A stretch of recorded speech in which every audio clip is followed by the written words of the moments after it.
The autumn wind swept through the black iron gates of Oakwood Cemetery, carrying scattered red maple leaves along the dirt path leading to rows of neatly aligned tombstones. The pale light of late October's early morning filtered through the foliage, casting flickering patches of light and shadow, as if moments of memory about Clara Moore were dancing in the quiet air. Violet Thompson stood silently before her grandmother's grave, her black funeral attire making her appear smaller amidst the carpet of leaves and stone markers. She placed a bouquet of white roses, her grandmother's favorite flower, on the glossy oak coffin lid, her eyes glistening with unshed tears. The morning chill turned Violet's breath into faint clouds in the crisp air. At her feet, the damp earth carried the scent of humus mingled with the faint fragrance of roses. She bowed slightly, lowering her head before the grave inscribed with Clara Elizabeth Moore, 193422024, and whispered, "I love you, Grandma." Her whisper blended with the rustling wind in the old trees, a final farewell to the woman who had sheltered her for 2/3 of her life. Losing her grandmother meant losing her last anchor, the only home that had ever embraced her since childhood. After a brief ceremony at the grave, as most mourners dispersed, only a few neighbors and old friends of Mrs. Moore lingered among the flowers. Violet hesitated, reluctant to leave the gravesite. Suddenly, Leonard Price, an elderly lawyer, approached her, his kind eyes tinged with sadness. He gently took her hand and said, "Miss Thompson, I have some important matters to discuss with you. Please, come to my office to review Clara's will." His voice was warm, yet carried a formal gravity. Violet nodded, a final tear rolling down her cheek. She turned away, leaving the gravestone and the heavy cemetery air behind. Her mourning veil fluttered, as if trying to hold on to her grandmother's presence in the misty space.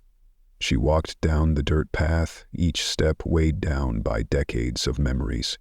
In her heart, she felt a mix of sorrow and curiosity about what her grandmother had left her, beyond the boundless love and afternoons spent reading by the fireplace.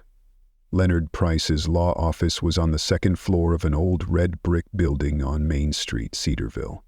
Through the glass door, smudged fingerprints from previous clients lingered on the polished surface. The spacious room housed ceiling-high bookshelves filled with files and a few still-life photos. On the mahogany desk, an old frame displayed a picture of Clara and Violet, the latter in a shimmering prom dress at 17. The first impression upon entering was the scent of leather-bound books and a faint aroma of coffee from an automatic brewer. Leonard invited Violet to sit on a leather sofa near the window, which overlooked a small hill, blanketed in golden leaves. He poured her a glass of warm water, calmly placing a large cream-colored envelope before her. "Clara was clear that you must read this will alone," he said. His voice trembled with an emotion hard to define, grief mixed with pride. Violet took a deep breath, her fingers trembling as she broke the envelope's seal. The letter bore her name in her grandmother's elegant, flowing handwriting, followed by the will detailing the estate. Her heart seemed to stop as she read the opening line, "I, Clara Elizabeth Moore, hereby bequeath all my assets to Violet Thompson." A shiver ran through her, a mix of awe and disbelief. The sum of $2,700,000 was meticulously listed.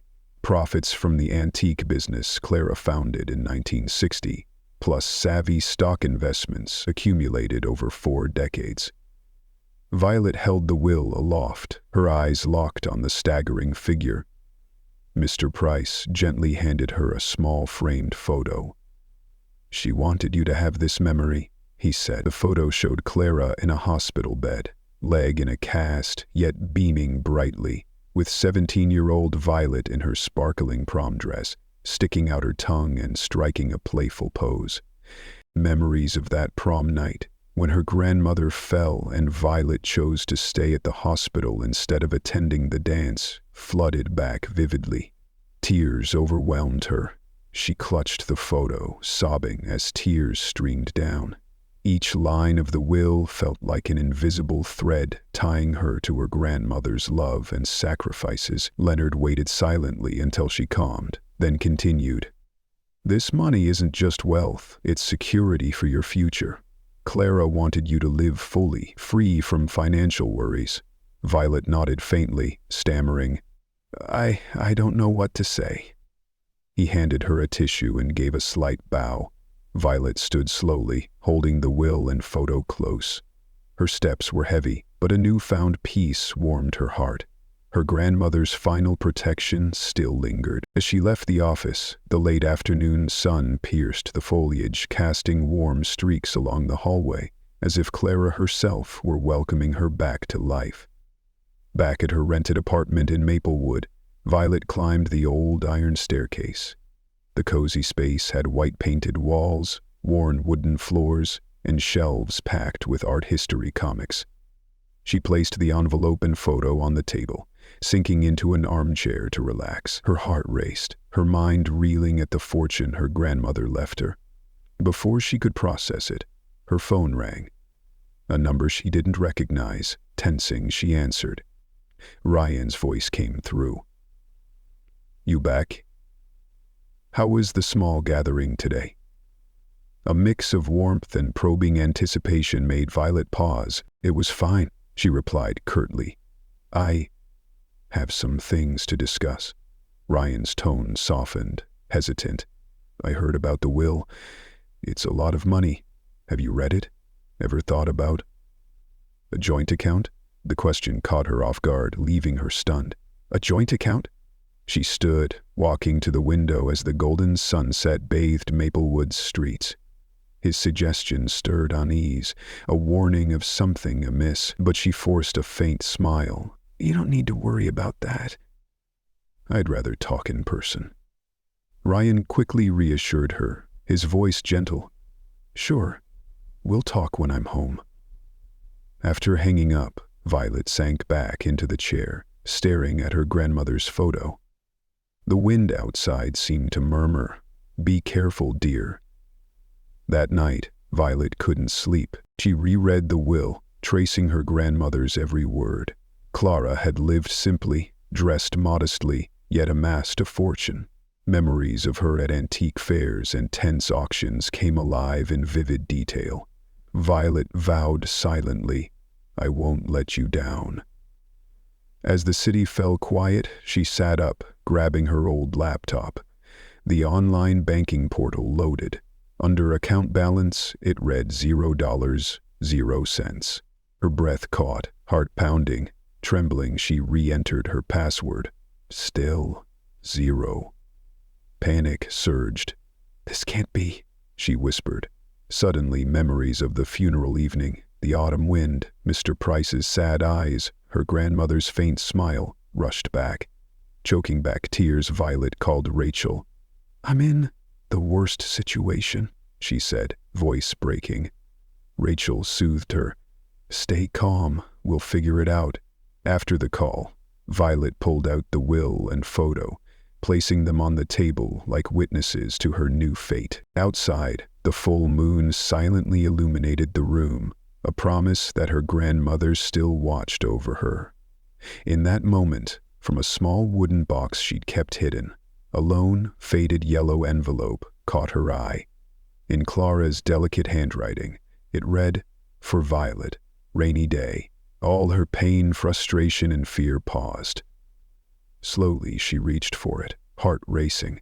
Moonlight through the window lit the worn envelope, revealing a faint glimmer of hope in the dark. The chilly autumn breeze of Maplewood's night brushed against the third-floor apartment's window, making the thin curtain sway lightly and stirring a rustling sound, like the whisper of secrets yet to be unveiled.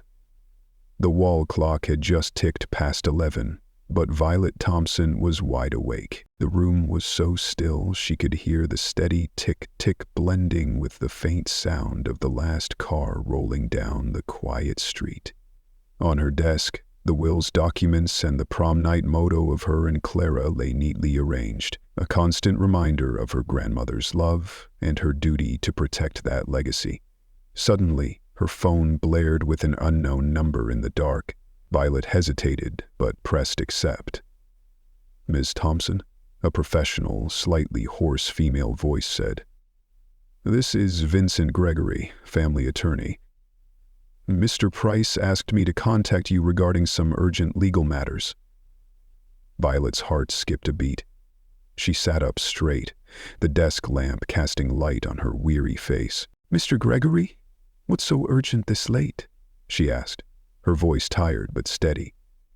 "Yes, I'd appreciate it if you could address this soon," Vincent replied, his tone calm yet warm. "I've reviewed Clara's will and found some binding clauses that may require your signature at our office. Also, I strongly recommend changing your bank and online service passwords immediately." Violet swallowed hard, sensing the urgency. "Do you think there's a risk?" she asked. "I can't say for certain," Vincent said, "but with $2,000,000, $700,000, 0 cents at stake, any vulnerability could become a target." After hanging up, Violet's heart pounded. The apartment suddenly felt suffocating, as if closing in on her. She leaned toward her laptop, logging into her bank account to change the password. Her trembling hands typed the new characters, and she sighed in relief when it was done. "Stay cautious," she told herself. But before she could close her eyes, a faint noise from the living room door startled her. She opened it to find only shadows, but her peace of mind was gone. The next day, golden autumn sunlight bathed Maplewood. Violet, in a charcoal wool coat and a loose Canette scarf, hurried to the Cornerstone Cafe at the street's corner. The cozy shop smelled of rich drip coffee, with simple bookshelves and rustic wooden tables. She sat by the door, placing her laptop and the will's documents on the table. Rachel Carter, her best friend since high school, now a city librarian, walked in, her face etched with concern. "You look exhausted," Rachel said, pouring Violet a warm cappuccino. "What's the plan today?" Violet managed a weak smile. "I'm meeting Vincent at 10, then heading to the bank to check on the transfers." Rachel nodded, her eyes reassuring. "Vincent will sort things out. Get to the bank early to avoid the rush." They chatted quietly, though Violet's gaze often drifted to the street, wondering if Ryan truly cared or was quietly watching her. 10 sharp, Violet and Rachel arrived at Vincent Gregory's office on Elm Street, a white-plastered Art Deco building. The spacious office was flooded with light from large windows. Vincent greeted them with a warm smile, leading them to a meeting room with a round table and 3 chairs. He opened a file. "I've prepared some forms and power of attorney clauses. Most are routine, but one thing concerns me. Clara included a clause granting you financial control in emergencies, with a subclause about joint accounts if you marry. That could be exploited." Violet frowned. "What should I do?" Vincent met her gaze. "We won't touch that clause unless absolutely necessary. I advise keeping the will confidential, sharing no details until we've thoroughly reviewed it. We should also notify the bank to monitor unusual transactions." Rachel gently squeezed Violet's hand. "You're not alone in this." Still, unease gnawed at Violet. After leaving the office, Violet and Rachel grabbed lunch at Sweet Haven, a bakery. Hot American apple pie with melting vanilla ice cream filled the air, and the place buzzed with customers. The friends shared work stories, steering clear of the will to savor a moment of calm before the storm a massive inheritance might bring. As afternoon fell, Violet returned to her apartment and opened her laptop to check bank emails. Following Vincent's advice, she'd set up SMS alerts for transactions over $5,000, 0 cents. Just then, her phone buzzed twice in a row. A bank message. She opened it. Alert. Request for $50,000, 0 cents transfer to an external interbank account. Violet froze. She hadn't initiated that. Without hesitation, she called customer service. The bank representative's voice was cold. "This transaction was authorized from your device. Please verify your password and OTP." The call ended, and Violet's anxiety spiked. Rachel rushed over from the next room, eyes wide. Violet read the message aloud. $50,000. Seriously? Rachel shuddered. We need to get to the bank now. They raced out, speeding past vibrant maple trees to First National Bank on Main Street. The bank was nearly empty in the late afternoon, its fluorescent lights casting a cold glow over the teller counters. At the counter, Violet presented the alert and demanded the transaction be frozen. Karen, a teller with a high bun, swiped Violet's card and checked. Ma'am, the request used the correct OTP and login credentials. Violet took a deep breath. Your manager told me to check for spyware. Someone might have installed it. Karen nodded. We'll lock the account temporarily and send a report to our security team. Rachel hugged Violet's shoulder. You okay? We need to find out who's behind this.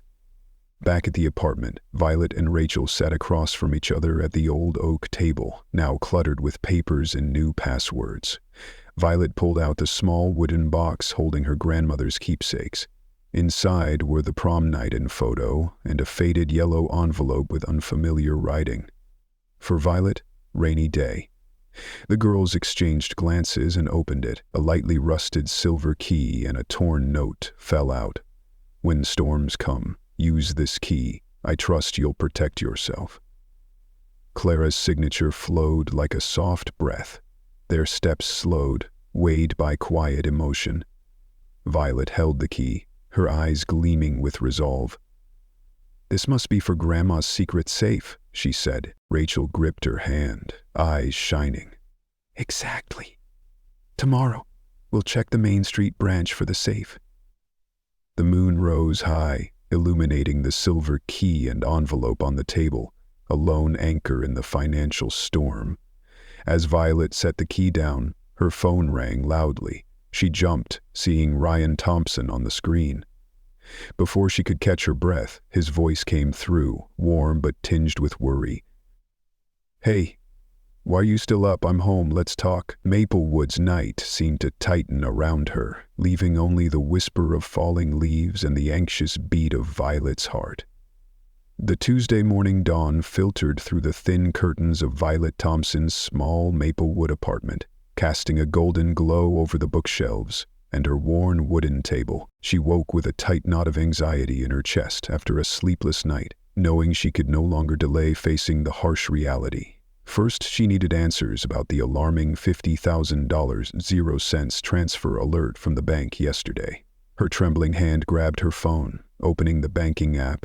The glaring account balance, $3,214.87 USD, felt like an open wound. Taking a deep breath to focus, she dialed Karen, the security manager at First National Bank's Main Street branch. After a brief buzz and a pause, Karen's voice came through. Hello, Miss Thompson. I'm sorry about the issue. The transaction was processed correctly with your OTP and password. We've locked the account as requested. Can you come to the branch for further clarification? Can you come to the branch for further clarification? Hanging up, Violet stood frozen, her gaze fixed on a cold coffee mug. Dread drowned out all other thoughts. Wasting no time, she grabbed her small leather purse, rushed out, and called an Uber to the bank. On the way, fragile sunlight pierced the vibrant red maple leaves, Ohio's autumn beauty stark yet chilling.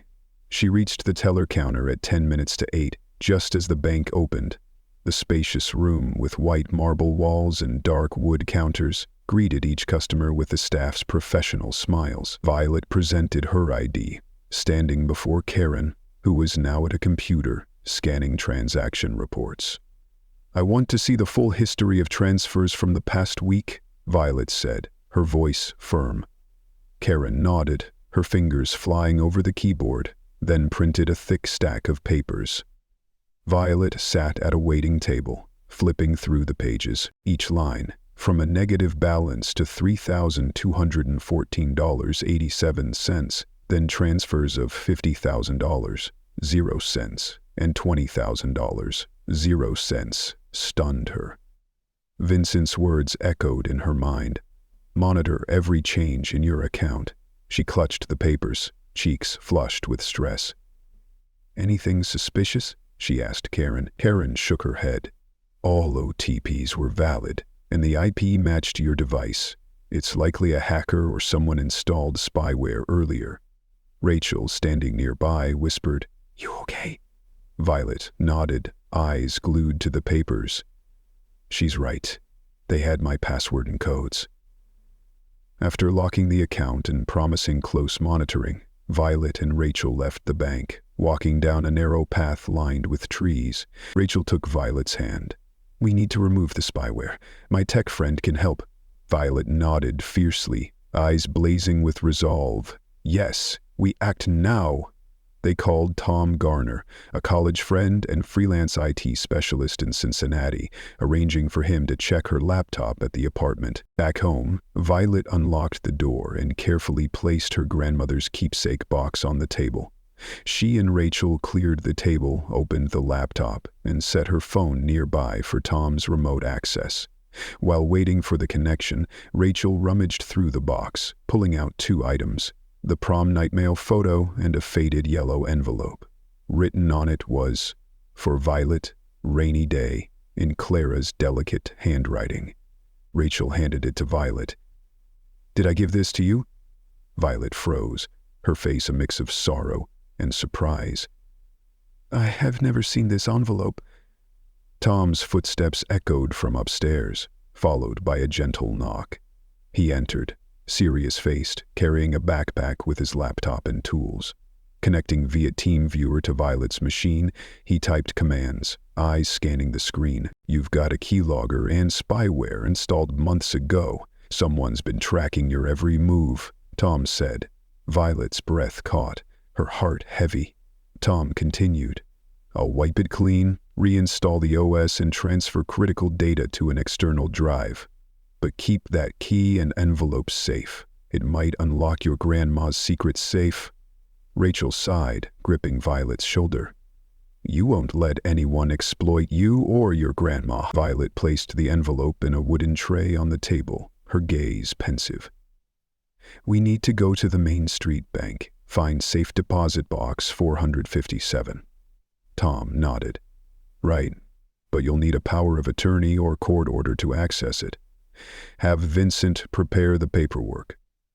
Just then, Violet's phone buzzed. The screen showed Leonard Price. She answered, and his urgent voice came through. "Miss Thompson, I have important news about Clara's estate. Please come to my office as soon as possible." Violet exhaled. "Absolutely, I'll be there." Hanging up, she looked at Rachel, her eyes a mix of worry and determination. We're about to face the toughest part. That afternoon, as the sunset began gilding the cement walls of Leonard Price's office building, Violet hurried into the meeting room, a thick folder in hand. Mr. Price sat behind his desk, his face graver than ever. He opened another set of papers and looked at her. "There's a secondary clause in the will. Clara set up a secret safe deposit box at the Main Street Bank, number 457. Containing $500,000, 0 cents. It's a safeguard if the primary estate is threatened. I'll hand over the key and documents to you." Violet stood motionless, exhaustion melting away at the sound of that figure. $500,000, 0 cents, a lifeline to secure her future. The prom night photo in her coat pocket seemed to whisper, her grandmother always foresaw every danger. She nodded, clutching the papers tightly. "Thank you, sir. I'll follow her will exactly." As she left the room, night had fallen, and Maplewood streetlights glimmered through a thin mist, like beacons guiding her through the emotional storm. When the meeting room door closed behind her, Violet pulled the yellow envelope from her pocket, gently tracing its surface. "Rainy day," she whispered. Outside, the first autumn rain pattered down, but in her heart a spark of hope began to bloom, lighting the way for her future decisions. Sweat beaded on Violet Thompson's forehead as she bent before the thick steel safe in Vincent Gregory's law office. The heavy door amplified the weight of her grandmother's legacy, cold metal hiding her last hope for the future. Her trembling fingers turned the rusted iron key in the lock, and a soft click signaled the safe's release. Inside, neatly arranged, were a stack of documents, bundles of cash in large stacks, and a smaller, sealed envelope. He carefully pulled them out, placing them on the glossy wooden table, where the halogen ceiling light illuminated the papers like reborn opportunities. Before Violet, the $500,000 0 cents became a living promise. Clara Moore's vow that, amid life's storms, her granddaughter was never alone. She tore open the small envelope, revealing her grandmother's notes, a copy of the safe's ownership papers, and instructions for accessing it if the main estate was threatened. "Be cautious," Clara's delicate handwriting seemed to whisper in Violet's ear, "and watch for the Oakwood gazebo. Someone will come." Those simple, ominous words tightened Violet's chest. Beside the safe, the $2,700,000 0 cents, Will's documents lay like a witness to the legal battle ahead. She grabbed her phone and called Vincent. Vincent Gregory's office sat on the second floor of a historic Art Deco building on Elm Street, Cedarville. Climbing the marble staircase and entering the chrysanthemum-protected tile hallway, Violet felt like she'd stepped into an 80s legal drama. The intricately carved wooden door opened, and Vincent's associate cheerfully ushered her into a spacious meeting room. A dark wood round table, cushioned leather sofas, and bookshelves doubling as a small bar offered pour-over Colombian coffee. On the wall, a painting of Ohio's winter valley, dusted with snow, evoked steadfastness amid turmoil. Vincent greeted her with a warm handshake and gestured for her to sit. Detective Harris was already there, tall in a navy suit, his police badge pinned to his left chest. Clearing his throat, he began, "Mrs. Thompson, we've gathered initial evidence, transaction logs, your computer access records, Tom's spyware report, and we're ready to execute the sting at Oakwood Gazebo." Vincent nodded, opening a thick Exhibit A file, displaying a map of Oakwood Park and the antique wooden gazebo by the pond. He pointed to the map. "We'll position 5 undercover officers, 1 posing as a stroller, 2 hidden in bushes along the path, 1 inside the gazebo. You'll signal via your wristwatch." Violet's heart pounded. She'd never heard of autumn ambushes in law school tales, but she now understood justice wasn't confined to courtrooms. It demanded swift traps. Detective Harris shared his experience. "I've handled grand theft cases before. We need a tight script to avoid mishaps. When you see Ryan enter the gazebo, watch him slowly pull out the will. That's my cue to signal." The word signal hit like a hammer, solidifying Violet's resolve. She'd witness the truth or dispel all doubt. Vincent added, "I've drafted a lawsuit, evidence of the unauthorized $2,070,000 0 cents and $50,000 0 cents withdrawals. We'll file a temporary asset freeze order post-sting to block further transfers." He placed a black label coffee before Violet, warming her hands. The earthy coffee scent, laced with faint vanilla, sharpened her focus. No room for error, she thought. After nearly an hour of planning, the group moved to the hallway, passing the receptionist preparing files. Detective Harris reminded her, "We meet at the gazebo, 11 a.m. tomorrow. Act like you're on a casual stroll, then accept Ryan's private invite." Violet nodded, steeling herself to stay calm and avoid his probing gaze. Rachel, absent from the meeting but briefed earlier, would wait in a nearby car, ready to assist if needed.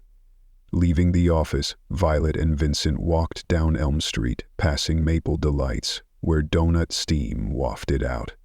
Vincent ducked in, buying 2 powdered croissants for Violet to snack on. He smiled. Even with a dead serious plan, stay relaxed, like it's just a weekend afternoon.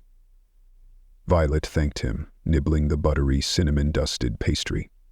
That afternoon, Violet stopped by First National Bank's Main Street branch to inform security of the time and suspect, ensuring no outside interference beyond Harris's team. She provided Ryan Thompson's description, construction project manager, 5'10", Blue checkered shirt, charcoal slacks, and the security team nodded, noting it.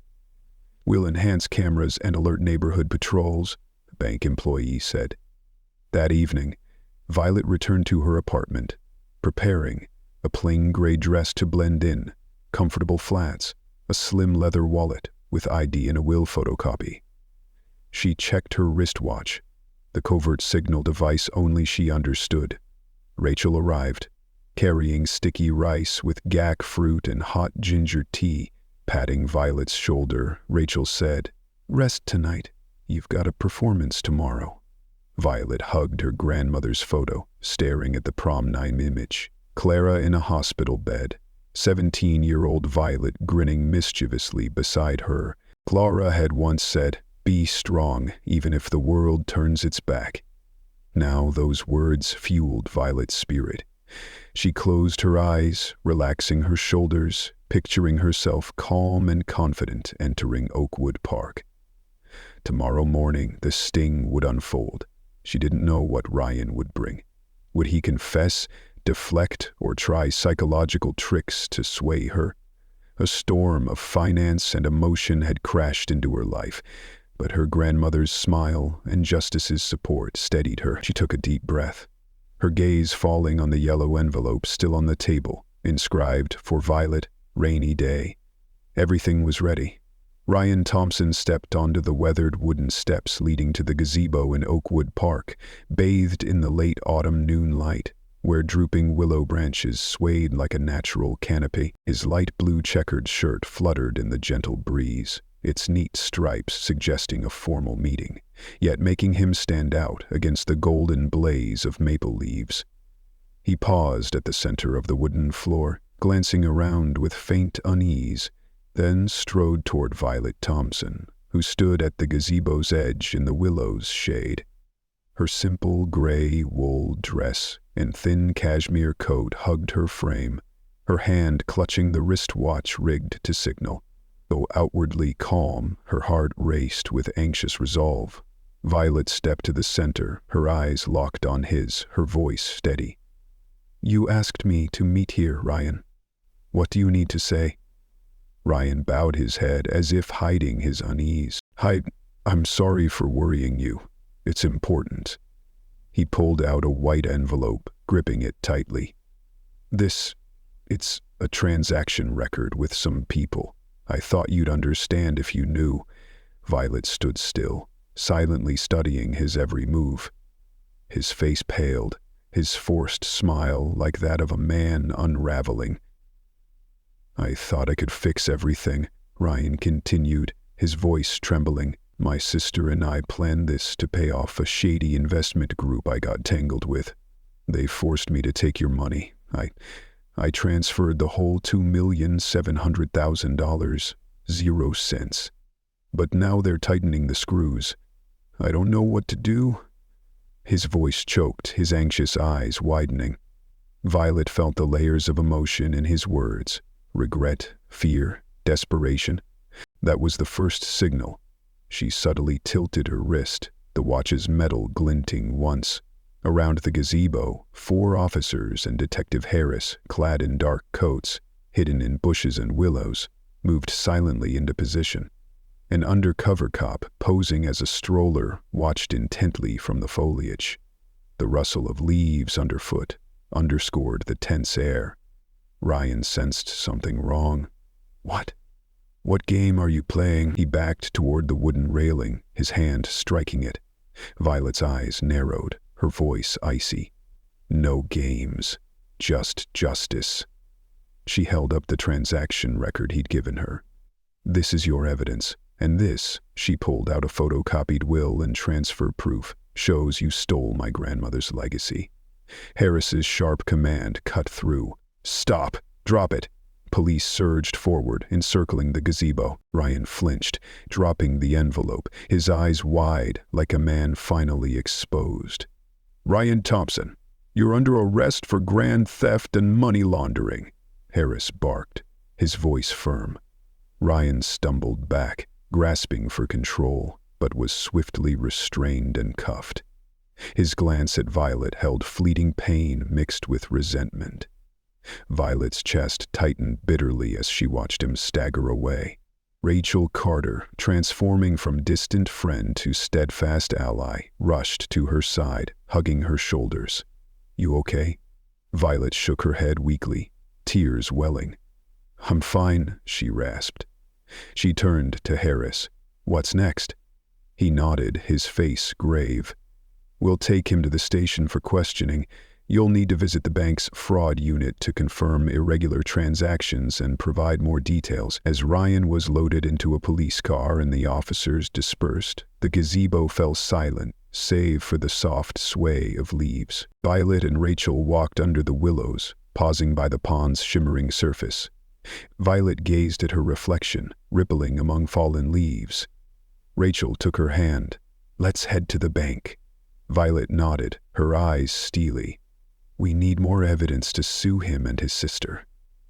They left the park, each step crunching on dry leaves, marking a bittersweet first victory. At Cedarville's police station, the interrogation room glowed under bright lights, a long wooden table separating 2 rows of chairs. Ryan sat in a metal chair, eyes shadowed, hands cuffed. Detectives Harris and a colleague fired concise questions about his ties to those people, transaction details, and Abigail Thompson's role. Ryan shook his head, protesting. "I was coerced. My sister," he pointed to a clipboard with case files. "Abigail forged the documents, gave me the signatures, then forced me to act." An officer entered, placing a file on the table. "Look at this. Your story matches Derek Martin's statement." The bank employee. "Anything to add?"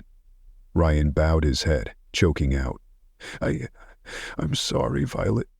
I'll take responsibility." His words rang like a mournful triumph, revealing the fall of a once dutiful family man, now exposed as greedy and treacherous. Meanwhile, at First National Bank's Main Street branch, the security team and fraud investigation unit worked with detectives, copying security footage. Cameras clearly captured Derek Martin at the counter, splitting funds into multiple transfers to foreign accounts. Forged transaction papers bearing Derek's signature were presented. The rest was procedural, forwarded to the FBI due to cross-border money laundering. Surveillance footage also showed Abigail Thompson at the bank days earlier, meeting Derek in a private VIP room, handing him a USB with Violet's signature template. The news shocked bank staff, who whispered, "Unbelievable, a lawyer's daughter involved." She was too reckless. All documents were compiled into an internal report, with copies sent to Cedarville District Court. The next afternoon, Violet returned to the bank, passing the security room where she'd replaced her ATM card last year. Now on the second floor's vault area, she was led through a locked hallway, her eyes scanning thick, confidential file cabinets. A security officer opened the vault door, where Derek had once accessed Clara's secret $500,000 cents. The heavy doors slammed shut behind her with a cold thud. Under white lights, Violet reviewed the transaction monitoring file. The numbers now clear. She signed the verification report and left. On her way home, she stopped at Sweet Haven Cafe. The place was quiet, with only a few patrons reading or typing. Violet chose a window seat overlooking the empty street, ordering hot ginger tea, savoring its spicy warmth to chase the chill. Rachel sat across, resting a hand on the transaction file. "I sent it to Vincent and the court investigators." Violet nodded. "The civil and criminal trials will run concurrently.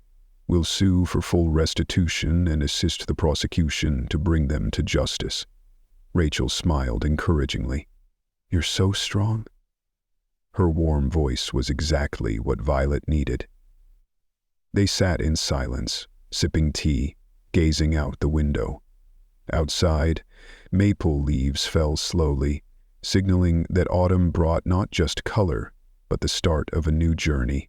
One of justice and trust. That night, back at her apartment, Violet opened the keepsake wooden box, placing the documents on the table. She pulled out the prom night photo, Clara in a hospital bed, a youthful Violet beaming beside her. That smile now urged her forward, not just for justice, but to honor her grandmother's promise. From the yellow envelope she drew a small note. "Live freely and strongly. Don't let anyone steal your faith." In Clara's gentle, slanted script, her grandmother passed on unyielding belief. Violet set the note on the table, lighting a small candle, a symbol of enduring hope. Her grandmother's final whisper echoed, "You did right, Violet. Keep going." A shiver ran through her, as if Clara's hand gently patted her shoulder. The 5th chapter closed in the candle's flickering glow as Violet drew the curtains, gazing at Maplewood's starlit sky, trusting that the darkest days would pass, giving way to the dawn of justice and emotional renewal. The trial was set for a Monday morning in early December, as the first snowflakes dusted the stained-glass dome of the Cedarville District Courthouse with a shimmering glow. Violet Thompson stepped through the ornate iron gates, the dry, biting cold slicing her skin. She wore a thick charcoal wool coat, clutching a verified stack of evidence, each step guiding her past rows of dark wooden benches, heavy with the patina of faded blue ceilings. The courtroom glowed under soft fluorescent lights, tall stained-glass windows behind the judge revealing snow-draped historic buildings, their red-tiled roofs dripping with melting icicles. In the spectator seats, Rachel Carter, her friend of 20 years, sat close, her eyes a mix of trust and worry. She leaned in, whispering, "You okay?" Violet managed a small smile, squeezing her friend's hand. "I'm fine," she was a bit nervous. Up front, Ryan and Abigail Thompson entered, trembling. Ryan looked gaunt, his sunken eyes and worn navy suit failing to mask deep exhaustion and regret. Beside him, Abigail remained polished in a black suit, her loose hair framing her shoulders, but her gaunt face betrayed tension under the courtroom's lights. Escorted from holding cells, hands cuffed behind them, they avoided the crowd's gaze. The clack of their shoes on the stone floor thickened the stifling air. Judge Karen Whitman, a woman with a neatly pinned bun and thin glasses, entered, striking her gavel on the polished oak bench, the sound echoing. "We commence the preliminary hearing for fraud and money laundering concerning Clara Moore's estate," she declared, her voice warm yet commanding. All eyes turned to the counsel table, where documents, photos, and the will were neatly arranged. Attorney Vincent Gregory strode to the podium, his confident steps silencing the room. He displayed a sign labeled Exhibit A beside a projector screen, then flashed images. Stacks of cash in a safe, records of $50,000, 0 cents, and $20,000, 0 cents. Transfers, and finally $2,650,000, 0 cents, executed by defendant Lucky. Bank employee Derek Martin. Vincent explained clearly, "Your Honor, we have evidence this was no technical error or private agreement between Clara's granddaughter and the defendants, but a deliberate scheme using spyware to steal assets. Evidence includes computer access logs verified by IT expert Tom Garner, an authenticated will copy, and Derek Martin's testimony, coerced into participating." Each word nailed the truth, thrusting Ryan and Abigail's crimes into focus. Prosecutor Harris Stern, with piercing eyes, followed. "Our investigation confirmed the USB containing forged signatures and legalized transactions, orchestrated by defendant Abigail, a self-proclaimed lawyer. This violates Section 165 of the Federal Criminal Code for money laundering and grand theft." He presented bank VIP room surveillance showing Abigail handing Derek the USB, then turned to her, his voice unmistakable. "Defendant Abigail Thompson, do you have an explanation for this evidence?" Abigail bowed her head, her voice shaky. I just wanted to help my brother. I didn't expect it to spiral like this." Her rapid breaths, strained for sympathy. But the counsel's indifference and the crowd's icy stares rendered her words hollow. Ryan was called next, his face ashen, lips trembling. "I take full responsibility. I was wrong, coerced by threats from a shady investment group." But when the prosecutor played a recorded call pressuring him to transfer funds, his trembling fingers betrayed his helplessness and scheming. The morning passed with rigorous questioning. Violet sat quietly, occasionally jotting notes, whispering to herself, "Grandma, I kept my promise." She recalled afternoons driving Clara to the hospital, days caring for her frail frame, and the prom night when they smiled together despite Clara's pain. Those memories fortified her. By afternoon, Judge Whitman returned, all rising in tense silence. She read the verdict firmly. After reviewing all evidence, under Sections 165 and 191 of the Federal Criminal Code, defendant Ryan Thompson is sentenced to 7 years in prison for grand theft and money laundering. Defendant Abigail Thompson is stripped of her law license, sentenced to 2 years probation and fined $250,000. Defendant Derek Martin receives 5 years for aiding money laundering.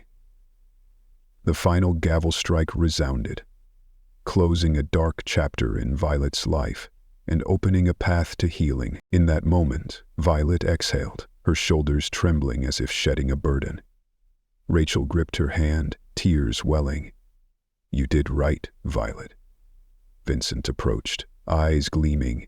"The $2,700,000 0 estate will be fully restored, and we've secured a freeze on the defendant's accounts." His warm voice affirmed, "Justice is served."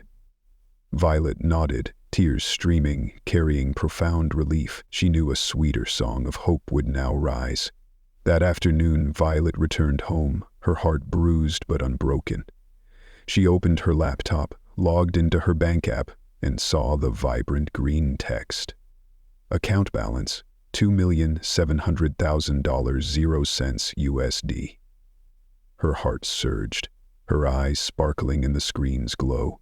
Clicking to confirm, she sank into her armchair. Around her were art history books, small paintings Clara once hung, and the prom night photo tied to a legacy of love and wisdom, not just wealth. Rachel rushed in, hugging her.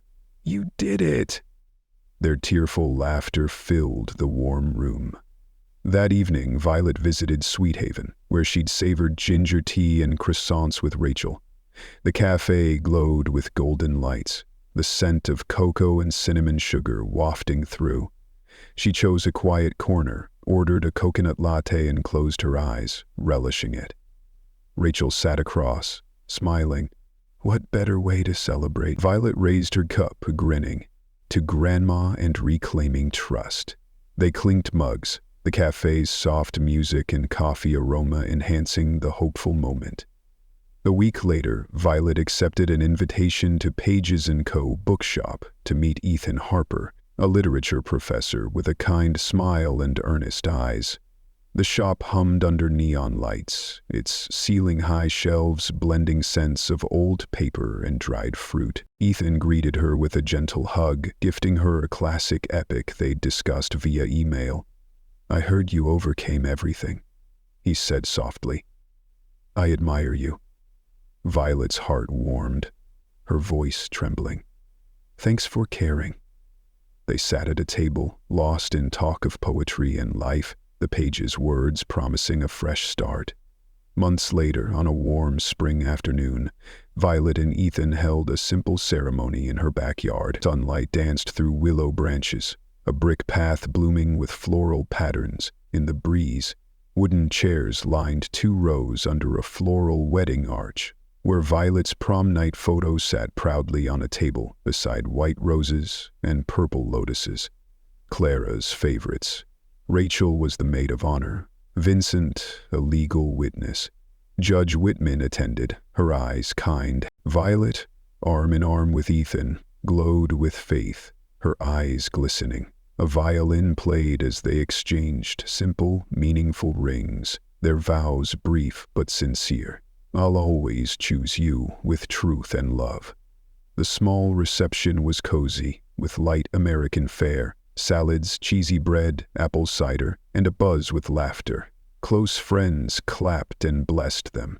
Violet gazed into Ethan's eyes, thinking, after all, I've found trust, and Clara Moore was gone, but her lessons of courage, truth, and love endured. As the day's final sunset filtered through the leaves, dusting Violet's hair, she knew the thorny path had shaped her. A strong, compassionate woman with an unyielding heart.